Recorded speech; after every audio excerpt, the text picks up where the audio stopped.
Bonsoir à tous, nous sommes sur le canton de Trois-Rivières, donc canton numéro 20, avec le binôme, un binôme que vous connaissez puisqu'ils ont eu à agir sur ce canton.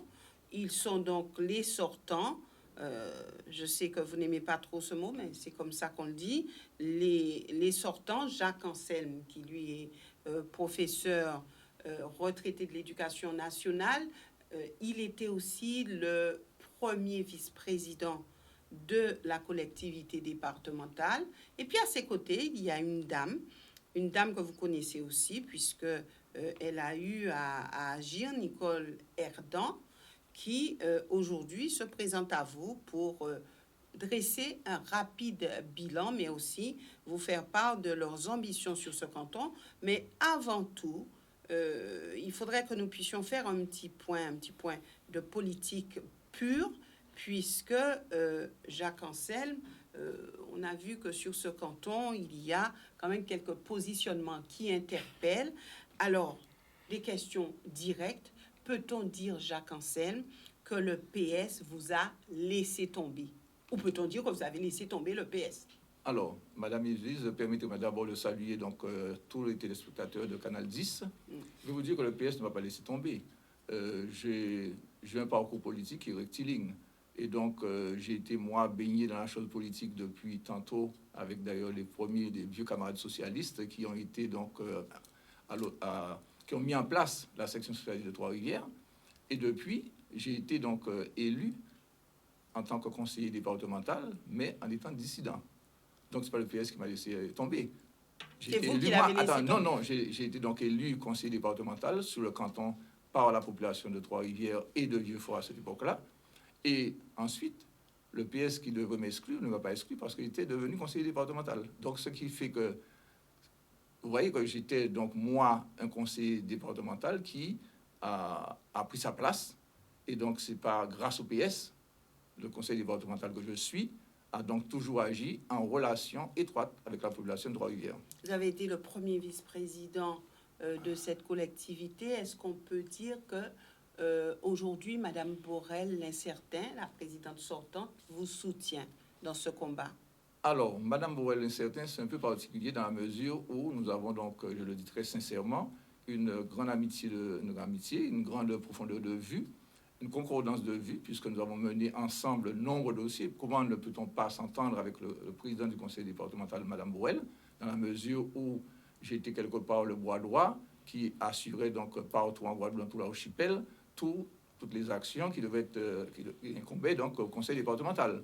Par conséquent, Madame Borel et moi-même, quand il s'est agi de pouvoir apporter des réponses à la fois donc aux enseignants, à la collectivité scolaire, nous avons porté ensemble des réponses. Me soutenir, je ne sais pas, puisqu'elle est au PS, je ne sais pas. Ce que je veux dire simplement, c'est qu'elle comprend, je pense, elle comprend mon positionnement. Parce que je vous rappelle simplement que ce n'est pas moi qui ai choisi Jean-Louis Francisque. Hein. C'est bien le PS qui l'a choisi, parce qu'il était PS lui-même, je l'étais aussi moi-même. Et donc, je n'ai fait que continuer à soutenir Jean-Louis Francisque, qui avait déjà été choisi. Et que par conséquent, on m'a reproché après de ne pas faire machine arrière. Ce n'est pas la même chose. C'est tout. Et ça vous a valu une sanction, une punition?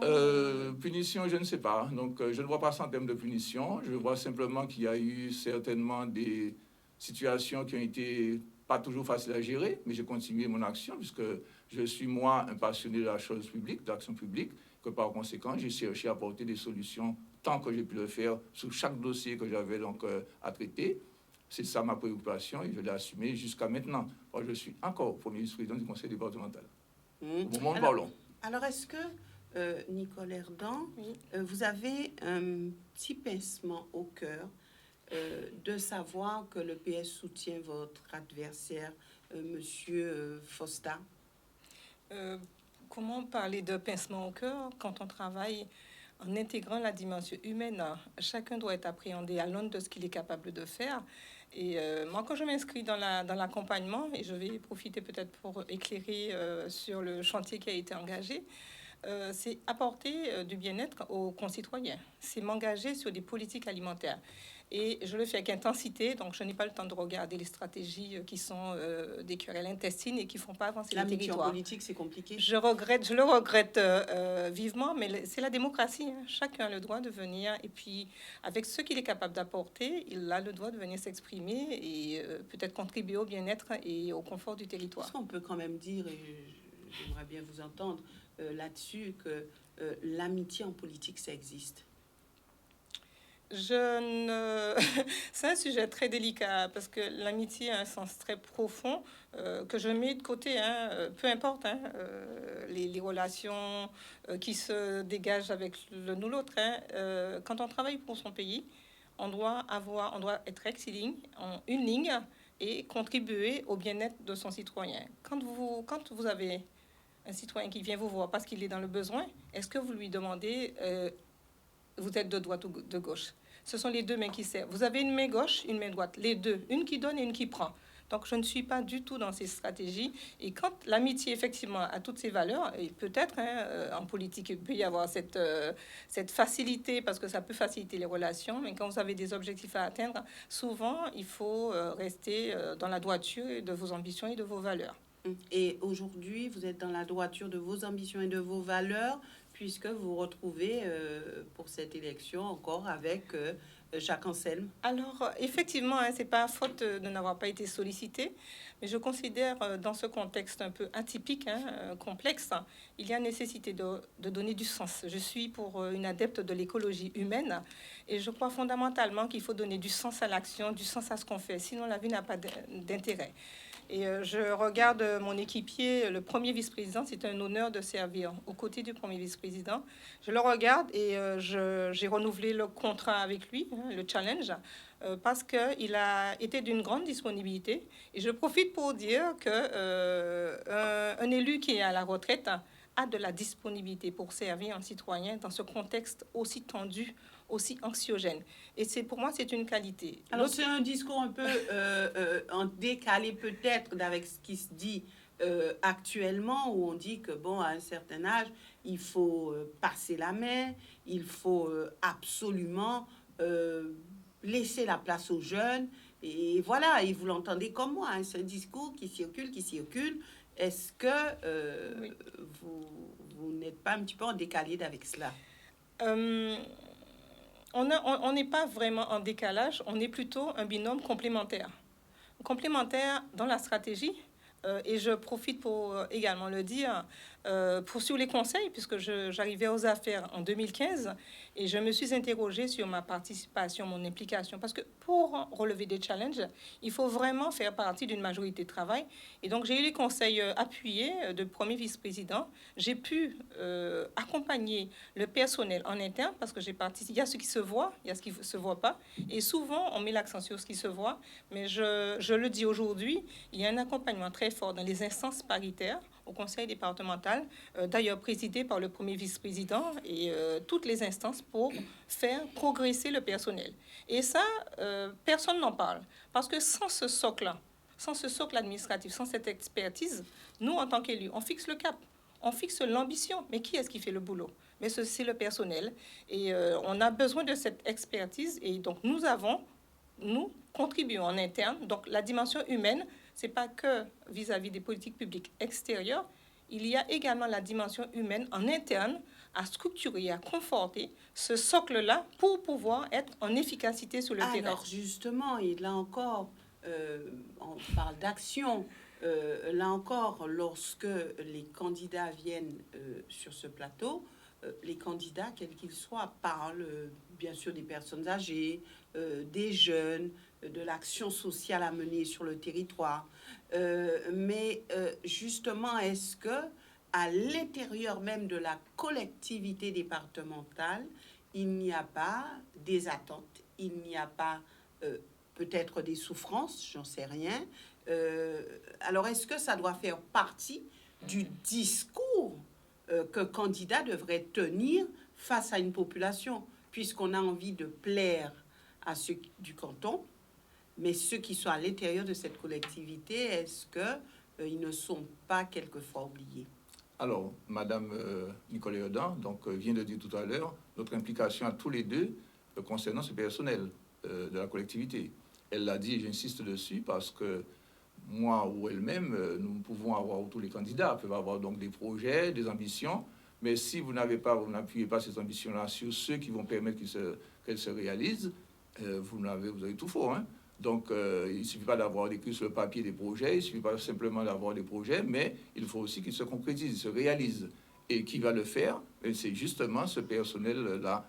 Et nous avons, pendant cette mandature, et Mme Erdan est témoin, nous avons effectivement eu de grosses difficultés au niveau syndical. Il y a eu des situations qui ont été très complexes, très difficiles à gérer.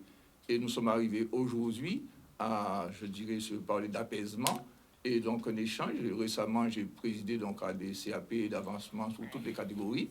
Et donc, avec Nicole Erdan qui était présente aussi, avec d'autres collègues, eh bien, ça s'est passé dans un très bon climat, très bon état d'esprit. Et donc vous avez fait attention au personnel, on a apaisé ce personnel, ce climat social qui était très difficile à gérer. Hein. Et nous l'avons quelque part, je le dis, hein, je pose à notre crédit à tous, c'est pas seulement moi, le président de la commission, des différentes commissions, mais aussi aux élus qui m'ont accompagné, nous avons effectivement apaisé. Et les syndicats... C'était un personnel en souffrance avant? Il y a eu quelques situations difficiles à gérer. Et nous avons entendu, vous savez, on parle souvent de ceux qui sont au placard ou pas au placard. Et nous avons donc, avec les instances du conseil départemental, nous avons fait en sorte que tout un chacun retrouve sa place et se centre aussi une ambition de pouvoir servir la collectivité et les citoyens. Donc, globalement, s'il y a un point de satisfaction, c'est peut-être celui-là aussi. Et donc aujourd'hui, le personnel qui se trouve dans de bonnes conditions pour travailler. Alors il y a encore, naturellement, c'est évident, des choses à améliorer, certainement. Il y a encore, parce que nous avons donc fait le maximum pour que ce personnel se sente bien. Comme il y a aussi des situations où quand vous avez une promotion pour 185 prétendants, c'est toujours un choix difficile. Mais nous avons toujours quand même réussi à le faire ensemble. Donc, je veux dire que quelque part, tout un chacun joue le jeu. Et c'est important. Un personnel qui est maintenant mieux considéré, un personnel qui est valorisé, vous dites? Oui, je pense que le personnel est valorisé, puisque pour ma part, je n'ai jamais eu de difficulté avec un personnel, même si, il faut le reconnaître, hein, je ne suis pas moi dans la hiérarchie, c'est Madame la Présidente du Conseil départemental qui est responsable du personnel.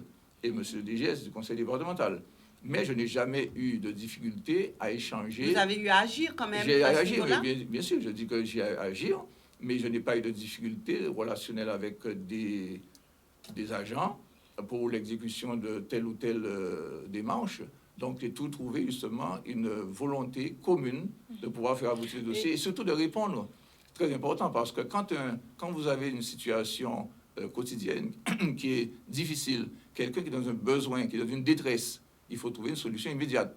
Et si vous n'avez pas justement ce personnel-là pour vous permettre de porter la réponse, eh bien, ça devient encore plus difficile. Oui, peut-être compléter sur un aspect... Allez-y. Oui, je vais peut-être compléter effectivement sur un aspect qui n'est pas du tout visible, hein, parce qu'une machine comme la collectivité départementale, 2000 agents, 1 milliard d'euros de budget, c'est ce que j'ai observé en tout cas, c'est vraiment une très belle expérience où j'ai perçu un département, une collectivité stratège, une collectivité qui a mis en place des plans, qui a coordonné et qui a renforcé justement une ossature pour être en capacité de répondre et d'agir sur le territoire. Je veux citer juste deux plans, le plan des itinéraires de promenade, le plan de pauvreté, etc. Et c'est une collectivité également très offensive. Parce que pour aller plus loin, je crois que la collectivité de Guadeloupe, départementale, est la seule à avoir mis en place un plan de relance en lien avec les services de l'État. Un plan de relance pour aller sur des sujets complètement innovants. Donc, on va développer tout à l'heure, si vous le souhaitez, mais je trouve qu'on est vraiment avant-gardiste. Et il y a aussi cette volonté d'aller et d'accompagner, de renforcer en tout cas l'action du département sur le territoire. Donc, une collectivité vraiment stratège qu'on connaît et qu'on reconnaît pour son rôle d'amortisseur social, mais la collectivité départementale est bien plus vaste et bien plus large que cela. Est-ce que vous avez eu la pleine capacité d'agir sur ce canton? Pour ma part, je considère que nous avons agi pleinement et efficacement, surtout. Parce que l'avantage que j'ai eu, je le dis, c'est que je le dis même si ça peut ne pas plaire, mais d'avoir été premier vice-président, cela m'a conforté dans la connaissance encore plus forte de toutes les institutions départementales, de tous les articles, toute l'articulation au sein du conseil départemental. Et quand vous avez un projet, pour le faire aboutir, si vous n'avez pas le processus qui vous permet d'aller à la fois de la pensée du projet aller jusqu'à sa réalisation, vous ne pouvez pas faire aboutir.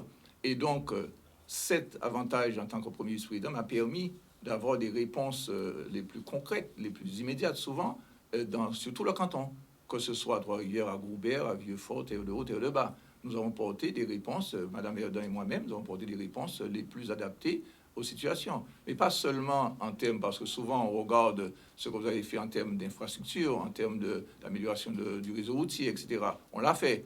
Mais il y a ce qui n'est pas visible, ce que vous faites, et que vous ne pouvez pas en parler. Parce que c'est ça qui est important. On ne peut pas communiquer sur une aide qui a été portée à quelqu'un qui se trouve dans une situation de détresse. Et on l'a fait, dans beaucoup de cas. On l'a fait, mais on ne peut pas le dire. On ne peut pas dire on a fait telle chose ou telle personne. On ne peut pas le dire. Donc il y a toute cette partie-là de l'action du conseil départemental, du premier vice-président que je suis, mais aussi du conseil départemental du canton. Cette action-là qui est menée sur le terrain, les réponses qui sont portées, mais qu'on ne peut pas traduire dans un bilan. Oui. Donc, est-ce que vous pouvez nous donner quand même quelques exemples d'actions concrètes qui ont été menées sur le territoire? Je peux commencer. Effectivement, nous avons eu à agir sur la dimension humaine, évidemment. Le premier vice-président vient de le rappeler, mais nous avons eu à intervenir sur des gros projets d'infrastructures routières et portuaires. Précisément sur Gourbert, par exemple, je veux évoquer le chantier de Bizarri. La route du Palmiste, c'était une demande, une attente très forte des citoyens, parce que Bizarri, par exemple, c'est une cité administrative, et donc on était dans une profonde insécurité, et donc la collectivité départementale a répondu à cette attente. Je ne vais pas m'apesantir sur Gourbert, mais... Alors, il faut rappeler quand même que ce canton numéro 20 comprend les communes de Trois-Rivières, Gourbert, Terre-de-Haut, Terre-de-Bas-les-Saintes, Vieux-Fort, et aussi Trois-Rivières. Donc, vous avez quand même un rayonnement assez vaste. Et est-ce que ça ne rendait pas plus compliqué les actions à mener? Oui, vous avez raison, parce que la difficulté sur ce canton-là, c'est justement parce on doit prendre le bateau 2 fois pour aller à Terre-de-Haut et à Terre-de-Bas. On est aussi sur le continent, entre guillemets, à Vieux-Fort, Trois-Rivières et Goubert. Mais il faut trouver des réponses qui sont plus ou moins équilibrées. Parce qu'il ne faut pas négliger les territoires qui sont plus petits, comme les communes de Terre-de-Bas et de Terre-de-Haut. Là aussi, nous avons cherché sans arrêt à porter des réponses les plus adaptées, mais aussi, surtout, d'équilibrer les réponses. Alors, il vous arrivait d'aller combien de fois au sein? Oh, je ne peux pas, sincèrement, je ne peux pas vous le dire, parce sur le mois, on est allé... pas sur le mois. Pas sur le mois, non, pas sur le mois. Des fois, on peut ne pas aller dans un mois, mais on peut aussi aller plusieurs fois dans le mois. Donc, si vous voulez... calibrer donc ces déplacements. On le fait à Terre-de-Bas. Récemment, on y était, à Terre-de-Haut, et on sera encore à Terre-de-Bas. On est allé régulièrement quand même à Terre-de-Haut et Terre-de-Bas. Et en plus, j'ai une permanence à Trois-Rivières, Mme Erdan une permanence à Goubert, et donc des citoyens, qu'ils soient du canton de Terre-de-Haut. Il y en a qui viennent à Terre-de-Haut, qui viennent dans la permanence de Trois-Rivières. Il y en a qui viennent de Terre-de-Bas aussi. Et à Goubert aussi, Mme Erdan les reçoit. Et donc, nous avons cette permanence-là. Je reçois de manière, tous les samedis, je reçois dans cette permanence. Et les questions, il arrive aussi qu'il y ait des citoyens d'ailleurs que du canton, de toute la Guadeloupe, parce que le premier vice-président, encore une fois, a des réponses à porter qui sont quelquefois plus vastes que les réponses qui sont portées par le simple conseil départemental. Donc, vous dites avoir bien agi, vous avez un bilan positif. Alors, je considère, pour ma part, c'est même pas moi qui le dis, c'est la population qui le dit, qui nous le dit. La population nous dit que nous avons un bilan élogieux. C'est ce que nous dit la population. Donc, qu'il y ait peut-être qui ne voit pas ce bilan, vous savez, je vais vous faire une petite confidence. Nous avons même quelques difficultés, on ne l'a pas encore traduit dans un document, On a même quelques difficultés à faire le choix de tout ce qu'on pourrait y mettre, parce qu'autrement, le document va être un peu important, un peu épais. Conséquent. Donc, conséquent. Donc, voilà, on a cette difficulté à faire le choix, parce qu'on a agi quand même, très franchement, sur la sécurité, confortement. Donc, au niveau de votre bilan, il y a tellement que vous ne pouvez pas On n'arrive pas toujours, tout effectivement, à faire un tri dans tout cela, parce que je vous dis, ce n'est pas un bilan seulement en termes d'infrastructure. Par exemple, pour citer un exemple, à Trois-Rivières, il y avait des difficultés pour que les bateaux qui font la navette entre les Saintes et Trois-Rivières, bord de mer, ces bateaux avaient quelques problèmes avec leur tirant d'eau. Donc, on a fait le dragage du port. Donc, vous voyez, c'est une action qui est conséquente. En plus, on a amélioré aussi tout ce qui concerne les abords du port, une estacade pour les pêcheurs. On a repris parce que le plan d'eau lui-même était donc avec quelques faiblesses. On a donc conforté cet enrochement qui permet de garantir justement la fiabilité du plan d'eau. Enfin bref, je ne vais pas m'étendre. Est-ce qu'on peut dire que vous êtes penché quand même sur le problème de l'abattoir de Courbère? Alors, non. C'est régional. Non, c'est un abattoir régional. Non, c'est un abattoir régional, mais si on doit en parler... Vous avez dit, on a circulé, on a pris en compte les problématiques, parce que le maire, lui, peut dire c'est régional, mais il a quand même dit qu'il a fait des interventions. C'est Goubert, Madame Erdan peut répondre. Des interventions au niveau de la collectivité. Mais avant que Madame Erdan trouver les réponde. solutions. Parce que est-ce qu'on peut aujourd'hui s'attacher à dire oui, ça c'est la région, donc on ne se mêle pas. Là, c'est la municipalité, on ne se mêle pas. Est-ce qu'on ne doit pas voir un territoire de manière globale et essayer d'agir? Alors, avant qu'elle est concernée davantage que moi, puisqu'elle est goubérienne, mais je vais quand même répondre sur le plan départemental. Pour moi, et monsieur le maire de Goubert l'a dit, je suis d'accord avec lui, c'est une erreur de construire donc ce abattoir-là. Pourquoi? Parce que hier encore, nous avions donc une plénière où on a traité près de 145, pas une plénière, pardon, une commission permanente, on a traité près de 125 points lors du jour. On a parlé aussi du problème de l'abattoir du Moule. Et cet abattoir du Moule, on a peine déjà à exister. L'abattoir du Moule peine à exister parce que le volume des carcasses traitées ne suffit pas justement à permettre une rentabilité de la structure. Par conséquent, avoir un deuxième abattoir, c'est aussi mettre encore plus en difficulté l'existant. Donc, vous voyez, pour ma part, ça a été une erreur d'avoir fait cela. On a répondu effectivement à une demande politique à ce moment-là, mais c'était une erreur. Il faut le reconnaître.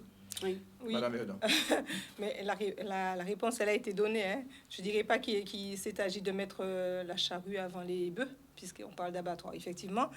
Mais je vais profiter pour rebondir sur l'aspect, la synergie, le rôle que le conseil départemental doit jouer en lien avec les CCAS, en lien avec les communes, effectivement, pour avoir cette approche intégrée, même avec les EPCI.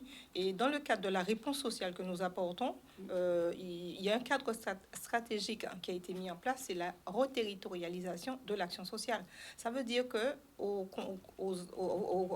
niveau de chaque EPCI, vous avez une armada, une organisation pour répondre à la souffrance et aux situations de précarité.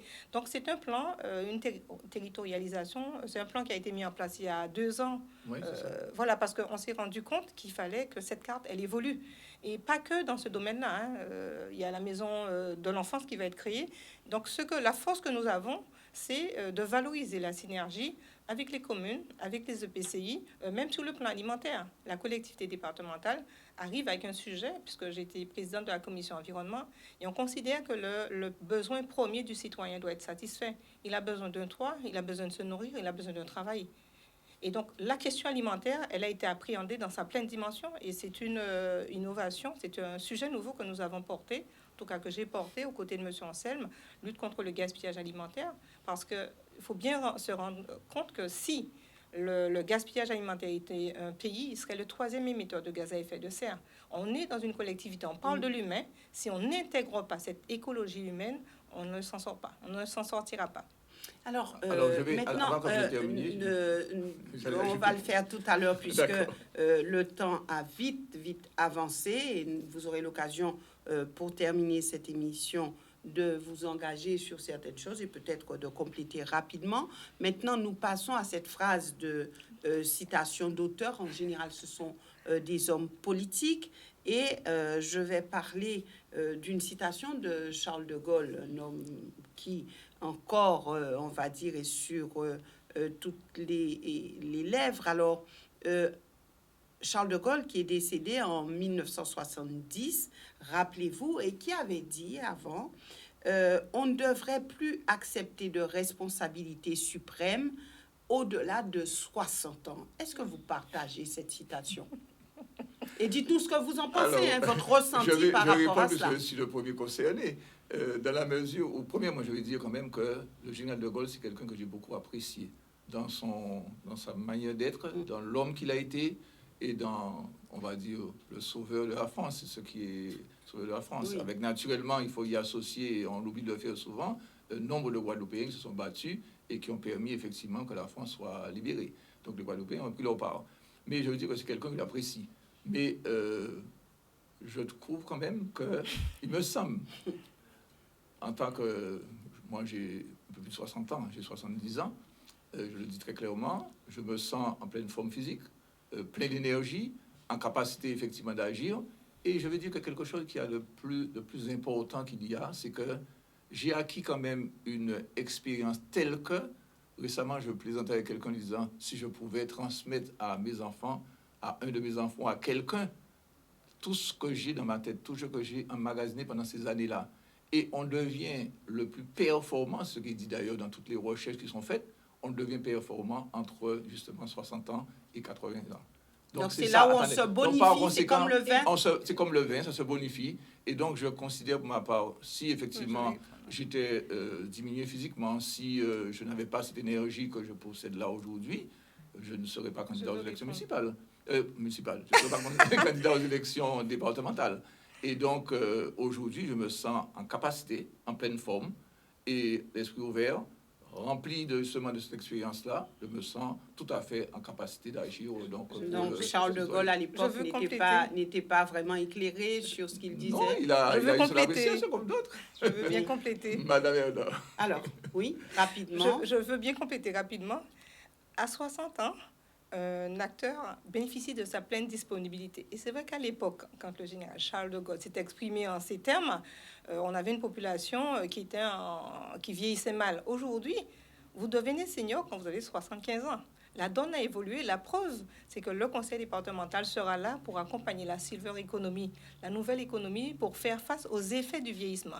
Il y aura certainement des personnes qui passeront plus difficilement ce cap, mais il faudra qu'on accompagne parce que les citoyens sont amenés à vivre de plus en plus longtemps. Voilà. Alors, je vais juste ajouter un petit point. Alors, non, juste ça, je ne vais pas être très long. Juste dire quand même que, vous savez, hein, le nombre de centenaires que nous fêtons justement, que ce soit à Goubert ou à Trois-Rivières, ça prouve effectivement, vous voyez, entre 60... Bientôt, on aura un élu qui aura 100 ans. Oh, on ne sait jamais. S'il a la capacité de... Moi, j'ai rencontré un centenaire dernièrement, il était dans son jean, j'ai fait une photo passée, il était dans son jean, il était d'une forme... Il avait l'intention de se présenter à une élection? Non, mais je n'ai jamais pensé qu'il pouvait avoir 100 ans. D'accord. Alors maintenant, rapidement, il nous reste 1 minute pour nous donner un engagement fort que vous pourrez faire pendant cette campagne. Un engagement. Alors, pour chacun, un engagement. Rapidement. Sur quoi pouvez-vous vous engager? Rapidement. Sous la nouvelle mandature, pas pendant la campagne, sous la nouvelle mandature, la collectivité départementale, aux côtés des services de l'État, s'est engagée à hauteur de 86 millions d'euros pour intervenir sur la mobilité douce, sur le verdissement, sur tout autre dispositif d'accompagnement de nos concitoyens. Et je ferai en sorte que toutes les actions qui sont engagées dans le cadre de ce plan de relance bénéficient à nos concitoyens. Alors, pour quelque chose de plus qu'attendent les pêcheurs en particulier, moi je peux m'engager, puisqu'on vient de voter effectivement récemment encore, qu'il y ait donc la mise en place de bornes d'eau, de bornes électriques, d'appontement, d'aménagement des ports départementaux. Donc, je peux m'engager effectivement que je vais tout faire pour que ce qui a été prévu puisse être réalisé. Parce que là aussi, pour le port de Bord-de-Mer, on a prévu de mettre une sanisette, puisqu'il y a donc des toilettes au niveau de la commune, mais c'est insuffisant. Et voilà, Trois-Rivières et Terre-de-Bas. Donc, on mettra aussi des sanisettes. Donc, je vais m'engager à faire en sorte que ces projets c'est ce qui a été voté déjà, Se puisse concrétise. arriver, se concrétise et arrive en réalisation. Merci à vous d'être venus sur ce plateau. Merci aussi à vous, téléspectateurs, de nous avoir suivis. Et puis, d'autres rendez-vous à venir sur ces élections départementales des 20 et 27 juin. Excellente soirée à tous.